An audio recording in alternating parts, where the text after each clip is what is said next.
We talked yesterday about how the midterms did not reflect well on Donald Trump, his movement, the people he endorsed in a prominent way. Many of the people in very prominent races didn't do well.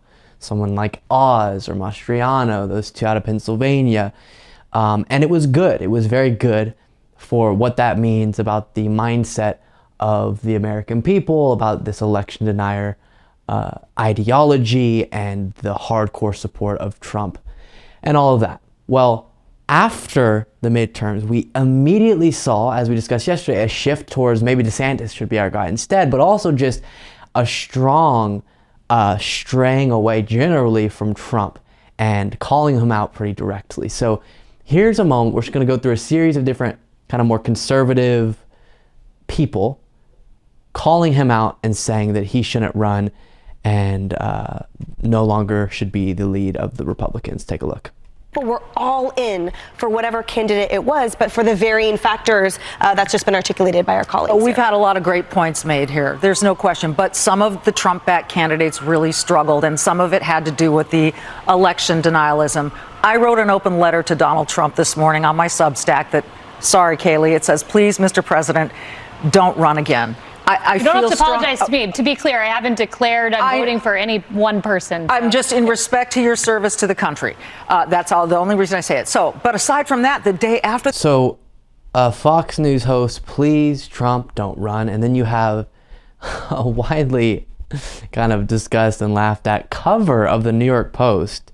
You can see here depicting Trump as Humpty Dumpty and writing Trumpty Dumpty. Don, who couldn't build a wall, had a great fall. Can all the GOP's men put the party back together again?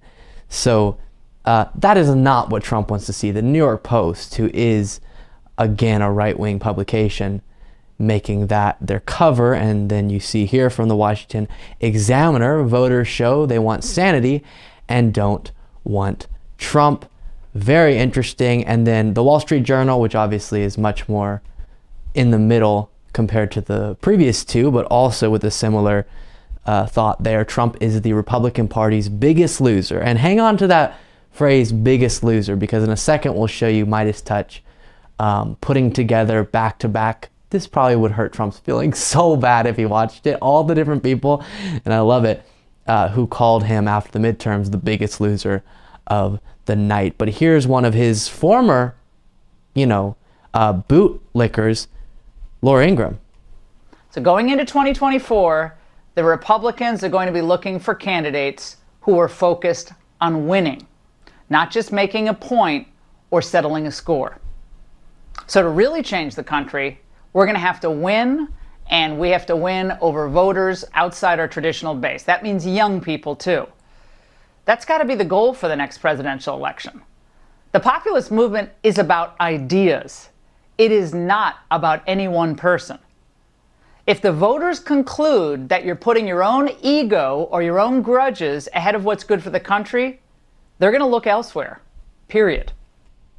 Very interesting. Of course, not using Trump's name, but who else would you be alluding to in that situation? And finally, so nicely put together by Midas Touch. They've become one of my favorites to play from, just the ads and videos that they make.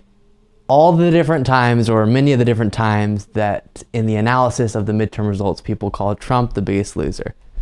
The biggest loser tonight is Donald Trump. The single biggest loser of the night last night was one Donald J. Trump. Yes. The big loser of the day was Donald Trump. Donald Trump has made you the biggest loser. No one should ever be rewarded for failure. If there's a truly conservative principle in life, it's the principle of the meritocracy. You reward excellence. You do not reward mediocrity. Loser, loser, loser, loser, loser, loser. So good.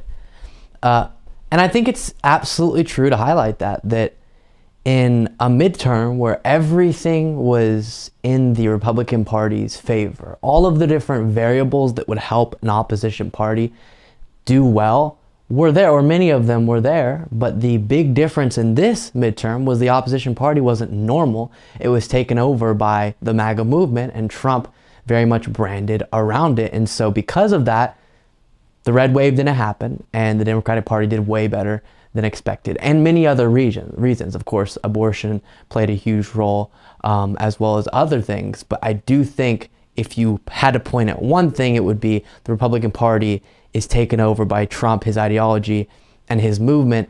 And apparently, in a beautiful fashion, the American people are not on board with that. Now, sadly, too many of them are, but at least not enough to create the feared red wave. Thank you so much for watching. If you want to be a part of what makes this show possible, plus get access to the full video version of the show hours before any of the clips are uploaded to YouTube, plus get access to an extra full show every Saturday that only members can see, you can do so by going to patreon.com/Luke Beasley. That's patreon.com/Luke Beasley, and there is a link in the description.